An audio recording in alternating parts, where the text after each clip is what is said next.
Cara untuk mengurangi ketergantungan pada bahan bakar fosil termasuk opsi kendaraan listrik.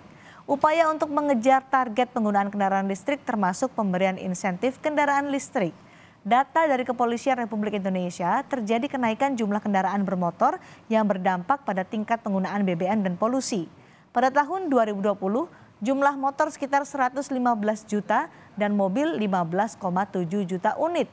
Jumlah ini saudara terus naik di tahun 2021, di mana motor bertambah menjadi 120 juta dan mobil 16,4 juta. Pengguna motor semakin meningkat di tahun berikutnya tahun 2022 menjadi hampir 127 juta unit dan mobil sebanyak 19,3 juta unit. Pemerintah pun menetapkan target kendaraan listrik di tahun 2030, di mana pengguna jumlah motor listrik di Indonesia diharapkan bisa mencapai angka 13 juta unit dan mobil sekitar 2 juta unit. Hingga Maret 2023, jumlah kendaraan listrik di Indonesia saat ini baru sebanyak 56.988 unit. Lalu bagaimana upaya penambahan jumlah pengguna kendaraan listrik bisa menekan penggunaan BBM hingga akhirnya bisa mengurangi polusi udara? Kami akan membahas hal ini usai tayangan berikut ini.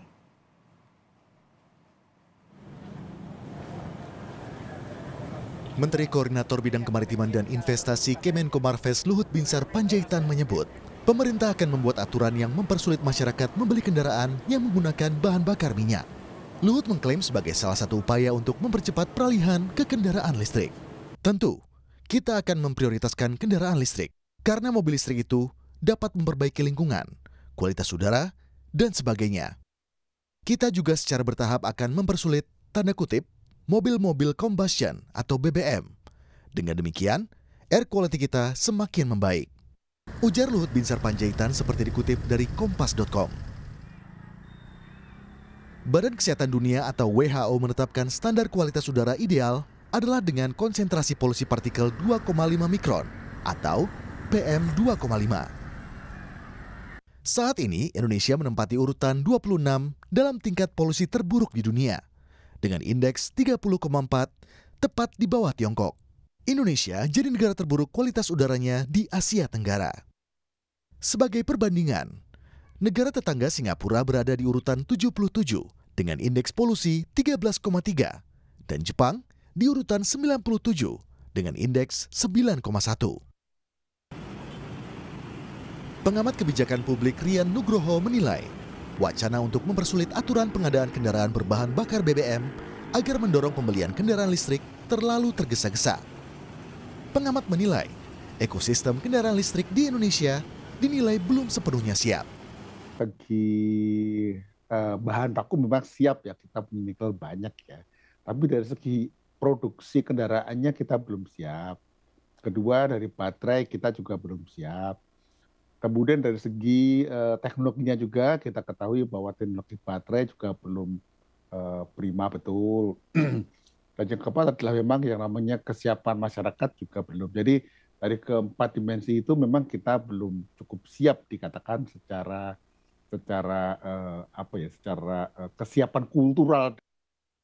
Data dari Kepolisian Republik Indonesia, terjadi kenaikan jumlah kendaraan bermotor yang berdampak pada tingkat penggunaan BBM dan polusi.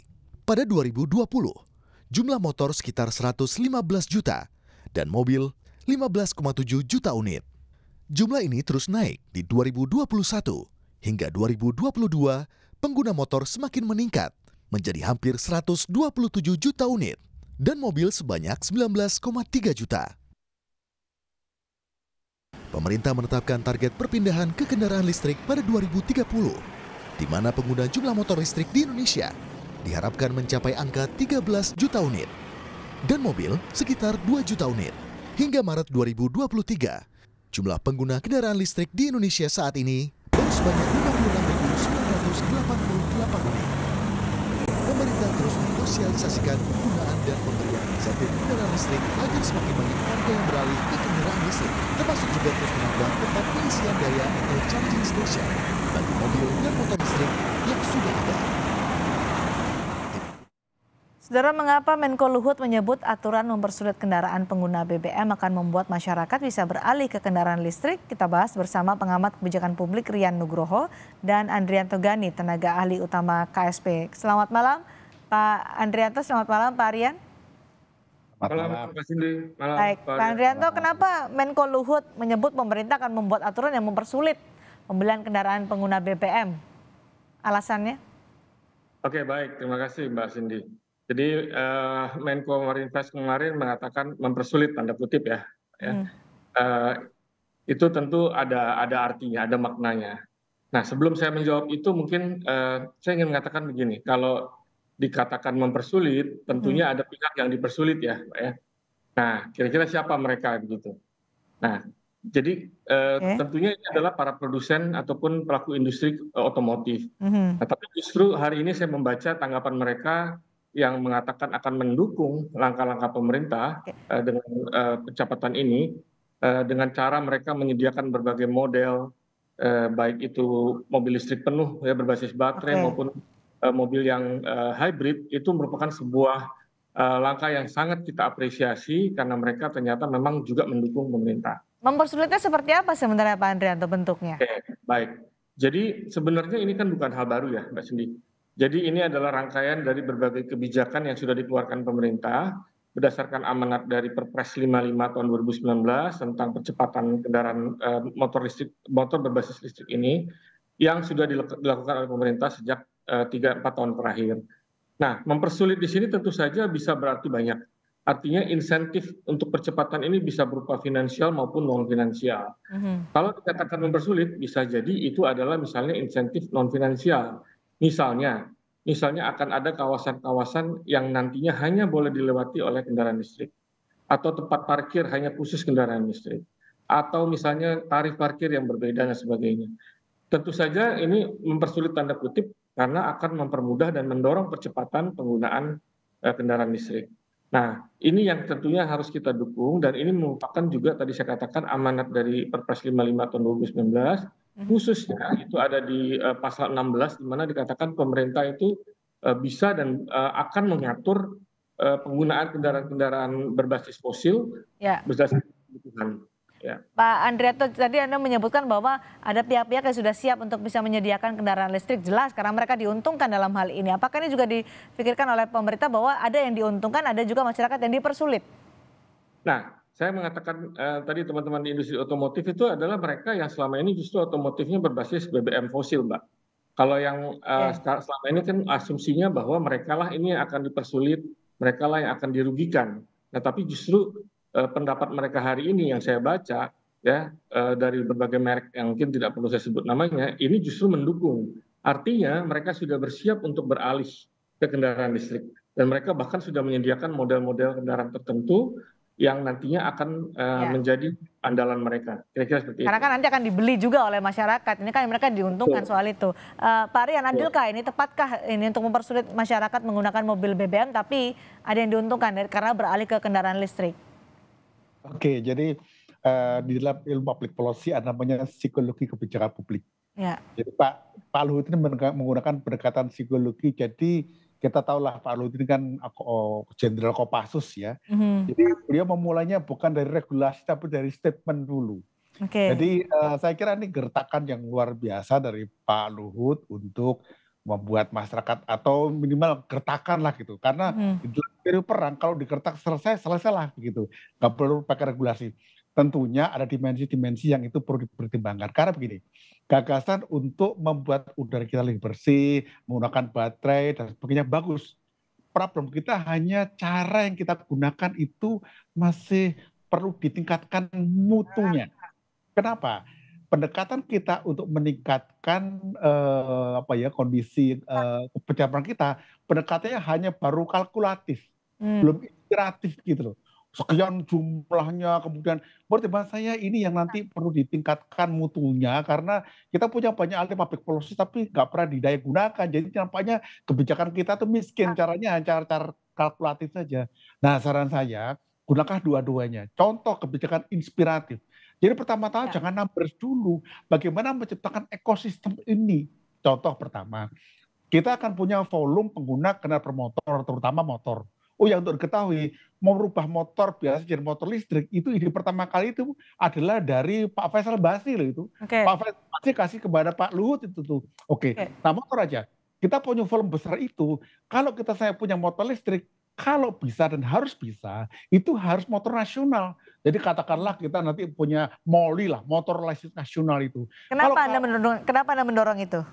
karena kalau kita punya market gede dan matang, tiba-tiba diambil oleh katakanlah produsen dari China atau Korea, Jepang, rugi kita, market kita dimakan. Jadi kita itu menyiapkannya nggak hanya di Oke. hulu aja, di ujung, tapi di hilirnya, tapi Tapi di sudah hulu. siap kita dengan ekosistem itu, dengan produsen lokal? Nggak disiapkan. Ini berkelahi satu sama lain. Kalau kata saya, kita harus sedikit istilahnya adalah lebih sifatnya itu afirmatif ya. Jadi ini agak kurang fair secara kompetisi tapi bisa dilakukan. Jadi perlu ada perusahaan yang kita buat bersama-sama, ada BUMN, private sector itu mendevelop yang namanya MOLI.